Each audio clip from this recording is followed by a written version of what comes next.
नमस्कार दोस्तों, आपके अपने YouTube चैनल मैथ्स अलार्म पर आपका स्वागत है। दोस्तों, बहुत बड़ी खुशखबरी है उन छात्रों के लिए, उन विद्यार्थियों के लिए, उन दोस्तों के लिए जो डिफेंस में जाना चाहते हैं, जिनका सपना देश की वर्दी पहनना है, जो देश की सेवा करना चाहते हैं। दोस्तों जी हाँ, मैं बात कर रहा हूँ SSC GD नोटिफिकेशन 2021 की। दोस्तों, कोरोना के बाद 2018 के बाद बम्पर वैकेंसी आई है SSC GD में। तो चलिए दोस्तों, एक एक करके सारे पॉइंटों पर बात कर लेते हैं। तो देखिए, इस बार की कुल वैकेंसी, कुल पद है दोस्तों 25,271, जो कि पिछली बार से कम है लेकिन काफ़ी है दोस्तों। तो चलिए इसमें बात कर लेते हैं। महिलाओं के लिए जो रिजर्व सीट हैं वो 2,847 हैं और बाकी बची हुई 22,424 मेल कैंडिडेट्स के लिए हैं, पुरुषों के लिए हैं। अगर बात करें दोस्तों हम ऊंचाई की, तो पुरुषों के लिए 170 सेंटीमीटर की हाइट होनी चाहिए, वहीं महिलाओं के लिए 157 सेंटीमीटर हाइट होनी चाहिए। अगर बात करें रेस की दोस्तों, पुरुषों के लिए, लड़कों के लिए 5 किलोमीटर की रेस 24 मिनट में लगाना होगा और दोस्तों 1600 मीटर की रेस को 8.5 मिनट में लड़कियों को लगाना होगा, महिलाओं को लगाना होगा रेस। चलिए आगे बात कर लेते हैं दोस्तों शैक्षिक योग्यता की। तो शैक्षिक योग्यता इसमें मात्र 10th पास माना जाता है और ये इजी पेपर होता है दोस्तों और कंपटीशन की अपेक्षा। अगर बात कर लेते हैं हम आयु सीमा की दोस्तों, तो आयु सीमा इसमें 18 से 23 वर्ष के बीच आपकी आयु होनी चाहिए। हाँ, साथ में ये भी याद रखिएगा कि यदि आप ओबीसी कैटेगरी से हैं, आप पिछड़े वर्ग से आते हैं दोस्तों, आपको 3 वर्ष की छूट होगी। यदि आप एससी और एसटी कैटेगरी से आते हैं दोस्तों, तो आपको 5 वर्ष की छूट मिलेगी। मतलब ओबीसी कैंडिडेट दोस्तों इसमें 23 और 3 26 वर्ष तक ये फॉर्म भर सकता है, जबकि एक एससी और एसटी कैंडिडेट 23 और 5 28 वर्ष तक ये फॉर्म भर सकता है। ठीक है, तो बहुत अच्छा गोल्डन चांस है। इसके अलावा एक्स सर्विसमैन को भी इसमें आयु में छूट है। अब दोस्तों फॉर्म भरने की तिथि की बात कर लेते हैं। तो देखिए, नोटिफिकेशन कल सुबह 17 तारीख को आ चुका था, तो यानी कि कल से ही फॉर्म भरे जाने स्टार्ट हो चुके थे। तो 17 जुलाई से लेकर 31 अगस्त तक ये फॉर्म हमने भरने हैं, यानी कि ऑलमोस्ट 1.5 महीना भी है और उसके बाद 1.5 से 2 महीने बाद ये एग्जाम होने की संभावना है। अभी इन्होंने डेट निर्धारित नहीं की है, तो हमारे पास 3 से 4 महीने दोस्तों अभी हैं। कैसे एग्जाम की तैयारी करनी है, क्या क्या पैटर्न होगा, क्या क्या सिलेबस होगा, उस पर भी मैं दोस्तों डिटेल में बताऊंगा आपको, एक एक करके सारी बात। तो चलिएगा अब बात कर लेते हैं दोस्तों हम फीस की। तो इसमें मात्र 100 रुपए फीस है दोस्तों। वहीं महिलाओं और एससी एसटी कैंडिडेट के लिए बिल्कुल फीस में छूट दी गई है, कोई फीस नहीं है, 0 फीस है। ठीक है, ऑनलाइन पैटर्न होना है, ऑनलाइन आपकी फीस सबमिट हो जाएगी, कट जाएगी दोस्तों। बस ओबीसी जनरल कैंडिडेट को इसमें जो है, पुरुष कैंडिडेट को 100 रुपए फीस जमा करनी है। वही बात कर लेते हैं कि पेपर पैटर्न कैसा आना है। तो देख ले दोस्तों, पेपर पैटर्न जो ऑनलाइन मोड है, यानी कि कंप्यूटर बेस्ड है, जैसे कि एसएससी एग्जाम ऑलमोस्ट ले रही है अभी। बैंक में भी अब तो सब ऑनलाइन हो चले हैं, तो उसके लिए आपको अपने आप को ढालना भी है कि भाई ऑनलाइन कैसे एग्जाम होना है। थोड़ी सी प्रिपरेशन कीजिएगा, कंप्यूटर लेके उस पर थोड़ा थोड़ा प्रैक्टिस लगाइएगा आप।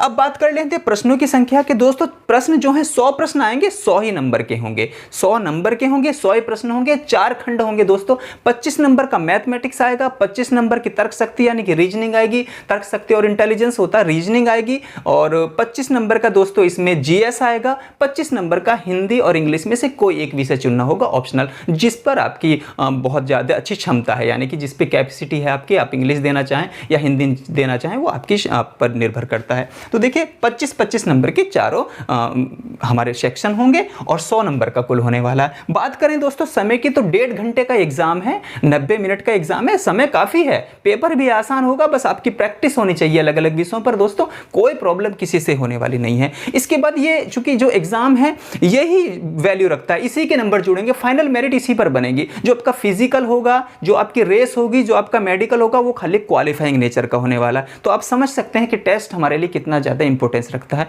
टेस्ट में पूरी ताकत झोंक दीजिएगा आप। मैं तैयारी कराऊंगा दोस्तों। हमारे चैनल से आप मैथमेटिक्स और रीजनिंग को बेफिक्र होकर पढ़िएगा, कोई फीस नहीं है, फ्री ऑफ कॉस्ट है, कोई हम कोर्स नहीं बेचते। ऑलमोस्ट जितना भी अर्थमेटिक का एडवांस इसमें आता नहीं, अर्थमेटिक आता है मैथमेटिक्स में दोस्तों, वो ऑलमोस्ट चैप्टर मैंने कराए हुए हैं। जो बचे हैं उनको भी करा दूंगा जब तक एग्जाम होगा। रीजनिंग भी साथ साथ कराएंगे हम दोस्तों। 599 में, 499 में, 1000 में कोई कोर्स सेल नहीं करते। हमारा फ्री ऑफ कॉस्ट आप 2 विषय आराम से ले सकते हैं। हालांकि हिंदी के भी कुछ लेक्चर दोस्तों हमारे चैनल पर पड़े हुए हैं, बाकी मैं अभी और लेक्चर सर लोगों से मेरी बात हो रही है, बाकी लेक्चर भी हिंदी के में डलवाता रहूंगा। फिलहाल मैथमेटिक्स रीजनिंग को डिटेल में आप पढ़ सकते हैं। बहुत सारी वीडियोस एक एक चैप्टर पर दोस्तों बनाई हुई हैं, बहुत ही शॉर्ट वे में बनाए हुए हैं सभी वीडियोस को। अब बात कर लें negative marking. Yes, negative marking रहती है। एसएससी जितने भी एग्जाम कंडक्ट कराता है दोस्तों, वो निगेटिव मार्किंग वहां पर रहती ही रहती है। 1/4 की निगेटिव मार्किंग है, यानी कि 2-5 नेगेटिव मार्किंग, 2-5 हम कट गया। इसका मतलब सीधी भाषा में समझिएगा, यदि आप 4 प्रश्न गलत करते हैं लगातार, या लगातार ना भी करें, मतलब कुल मिला के यदि आपके 4 प्रश्न गलत हो जाते हैं तो दोस्तों आपका एक सही नंबर कट जाता है। ठीक है, यानी कि जैसे ही गलत करेंगे 1/4 नंबर आपका कट गया, तो 4 होने से 1 नंबर पूरा कट जाएगा। तो ये हमें नहीं करना। जब भी आप एग्जाम दे रहे होंगे, जो आपको आता है ठीक वही आपको सही से करना है। चलिए, तो ये बात दोस्तों मैं समझा पाया आपको। अब बात कर लेते हैं दोस्तों किन किन पैरामिलिट्री फोर्सेस में, किन किन अर्धसैनिक बलों में कितनी कितनी वैकेंसीज हैं, और दोस्तों कौन सा हमारे लिए बेटर होने वाला है। ये तो खैर अपनी आपके खुद की चॉइस पर भी डिपेंड करता है, पर लोग मानते हैं कि भाई CISF, CRPF बहुत अच्छे माने जाते हैं। हालांकि CRPF में इस बार इन्होंने निर्धारित नहीं की पदों की संख्या, तो इसमें हम कह सकते हैं, ऐसा माना जा रहा है कि दोस्तों पदों की संख्या इसमें और ज़्यादा इंक्रीज होने की संभावना है। तो चलिए उस पर भी थोड़ी सी बात कर लेते हैं कि कहाँ कितने कितने पद हैं। चलिए दोस्तों, अब पदों की संख्या भी देख लेते हैं, किस किस पैरामिलिट्री ग्रुप में कितने कितने हमारे पास पोस्ट हैं, पद हैं। तो अगर हम बात करें CISF की, केंद्रीय औद्योगिक सुरक्षा बल होता है ये, इसमें 8,464 पद हैं, और आप देख पा रहे हैं कि सबसे ज़्यादा पद इसी में ही है दोस्तों। देखिए BSF में, बॉर्डर सिक्योरिटी फोर्स में 7,545 पद हैं। SSB में यानी कि सशस्त्र सीमा बल में दोस्तों 3,806 पद हैं। AR में 3,785 पद हैं। SSF में दोस्तों 240 पद हैं।